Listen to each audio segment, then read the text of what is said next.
Have you ever just wanted to dive right into some really fascinating information? Skip all the extra stuff and get to the good part. Well, that's exactly what we're doing today.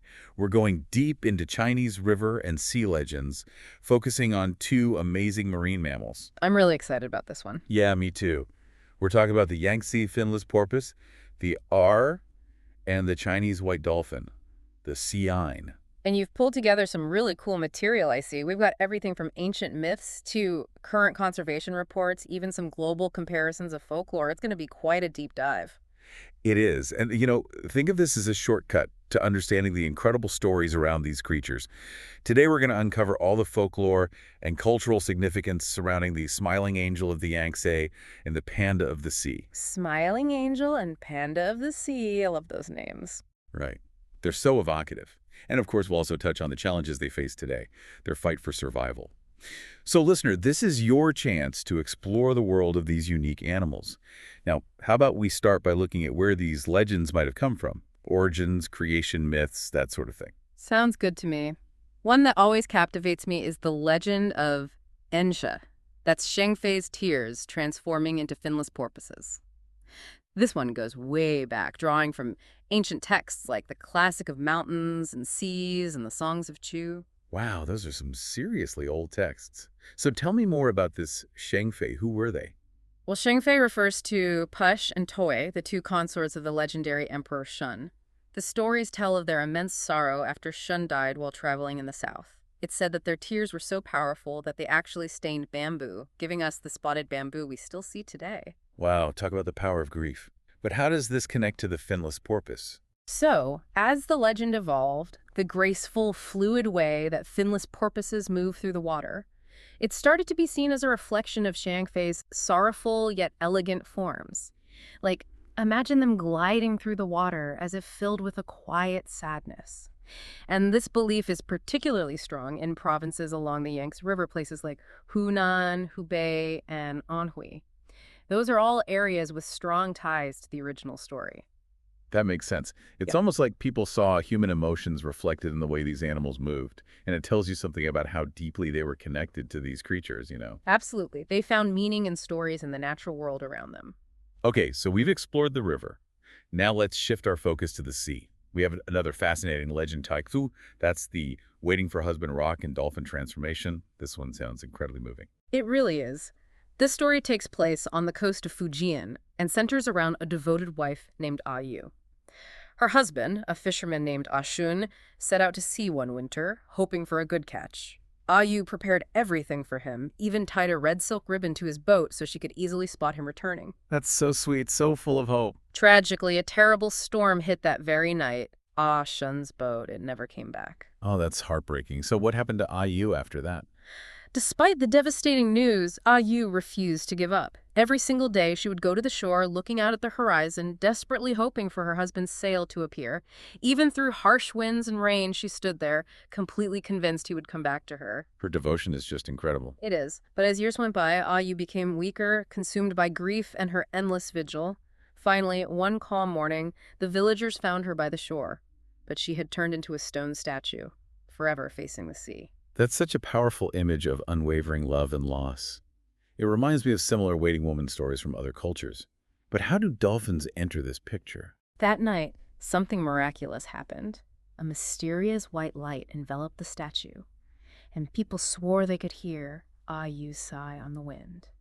A wave washed over the rock, and when it receded, in place of the statue, there was a stunning silver-gray dolphin. Wow.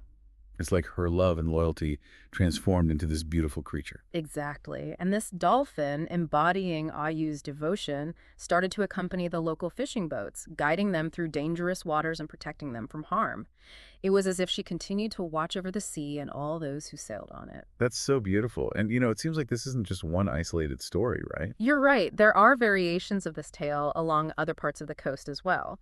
In Zhejiang, it sometimes features a mother searching for her son who becomes a dolphin. And in Guangdong, it might involve a grieving maiden meeting the same fate. But the common thread is always this unwavering devotion and a transformation into a protective sea creature. It really shows how widespread these beliefs were and how closely people connected their lives to the sea. Now let's move on to tales about direct interaction with these creatures. I'm talking about stories where people benefited from their presence, and a classic one is Xiangfei. Ah, yes, the river pig leading the way. Now, just to clarify for our listener, river pig is a local nickname for the finless porpoise, right? That's right, the Jew. So tell us, what's this legend all about? This story is set on the Yangtze River and tells the tale of an old, experienced boatman named Zambo and a group of younger fishermen. One harsh winter, they were heading to their fishing grounds when a thick fog rolled in, making it super dangerous to navigate. The younger fishermen, they were understandably worried. Yeah, that sounds terrifying. I can imagine the fear of getting lost in that thick fog. So how did the porpoises come into play? Well, all of a sudden, a group of finless porpoises appeared out of nowhere, leaping and playing in the water ahead of the boats. Old Zangbo, he recognized this unusual behavior and shouted, "Follow the river pigs! They know these waters better than any of us." That's amazing. Did the younger fishermen trust him? They were skeptical at first, but they respected the old boatman's experience. They decided to follow the porpoises. And what happened? Did this trust pay off? It did. Soon after they started following, they could hear the roar of rushing water up ahead. It turned out to be an area with hidden rapids and dangerous rocks. If they hadn't followed the porpoises, their boats would have been smashed to pieces. The porpoises led them safely through the fog, all the way to their fishing grounds, and then even back home again. What an incredible story of trust and, I guess, animal intelligence, right? It shows how much respect people had for the porpoise's knowledge of the river. Yes, and it's interesting because there are parallels to this belief in other cultures as well. Mediterranean sailors, they also believed that dolphins were lucky omens and could help them navigate safely. Oh, really? I had no idea. It seems that throughout history and across different parts of the world, people have recognized the intelligence of these animals and seen them as guides and protectors. That's fascinating. Okay, let's move back to the coast now for another legend. This time it's Ayo, the legend of the shaman Mazu grandmother fish. Now, Mazu, of course, is the incredibly powerful sea goddess worshipped in this region. Exactly. This story takes place during a time when there were fierce storms off the coast of Xiamen. Many fishing boats were lost and people were desperate. They prayed to Mazu for help. So what did Mazu do? Did she calm the storms directly? Well, the legend says that she went to the shore and started chanting ancient prayers, performing a powerful ritual. And then something amazing happened. A whole group of unusual fish emerged from the depths of the sea. What kind of fish were they? They were described as incredibly agile and swift, almost like dolphins. And their scales, they shimmered with a silvery light. Guided by Mazu's power, these fish swam towards the struggling fishing boats. Wow, so they were like divine messengers, helping people in need. That's right. At first, the fishermen were scared by these strange, glowing fish, but they soon realized that the fish were leading them to safety. These Mazu grandmother fish, as they came to be called, guided the boats through the storm, helping them avoid dangerous reefs and currents. And one by one, the battered vessels and their exhausted crews made it back to Xiamen. That's a powerful image of hope and divine intervention. And it's interesting that the exact identity of these Mazu grandmother fish is kind of open to interpretation, isn't it? It is. Some believe they were finless porpoises, some think they were a specific type of dolphin, and others say they were simply large, helpful fish empowered by Mazu. But no matter what they were, they symbolize Mazu's protection and the hope of safe journeys. Okay, so we've seen these stories of ancient beliefs. Now let's jump to something more recent. We have a modern legend to explore, the Udishu the One.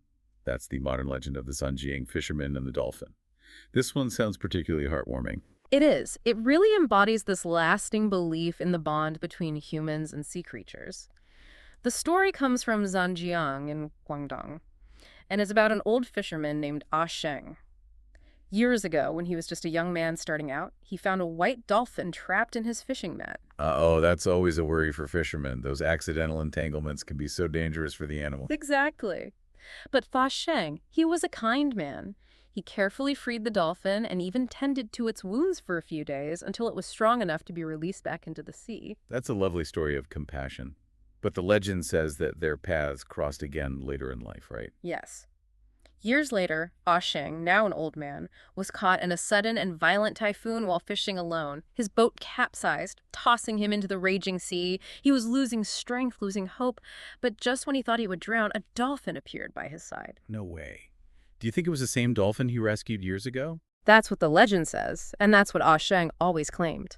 This dolphin nudged him towards the surface and actually helped them stay afloat, guiding him through the rough water until he reached the shore.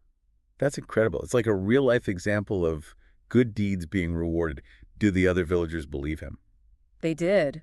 When Ah Sheng, exhausted but alive, told his story, everyone saw it as proof of the special bond that can exist between humans and sea creatures. From then on, the fishermen of Zhangjiang had even more respect for dolphins, calling them guardians of the sea. It's a beautiful story, and it reminds us that these ancient beliefs in connection and kindness, they still resonate today. And, it's fascinating because there are actually documented cases of dolphins helping humans in distress. Makes you wonder how much truth there is behind some of these legends. It really does. We have accounts of dolphins protecting swimmers from sharks and guiding lost boats back to shore. These real-life events, they add another layer to the stories and beliefs. They do. Okay, let's dig a bit deeper into the historical context now. We've got a timeline here that maps the evolution of beliefs surrounding these creatures. It goes from ancient times, the Yangtze to Hu period, all the way to today. So, let's start with that early period. What shaped these legends back then? During the Ukiyo period, we're looking at a society deeply connected to nature. For most people, life revolved around agriculture and fishing, especially in areas like the Yangtze River Basin. People relied on these waterways, but they also feared their power. Floods, storms, mysterious creatures, all these things fueled their beliefs. It makes sense. So what kind of beliefs were prevalent then? It was a time of animism, the belief that spirits and supernatural forces existed in everything, mountains, rivers, animals, plants, you name it. And this is reflected in their stories. They worshipped Jialong dragons, believed in fish gods, all sorts of things like that.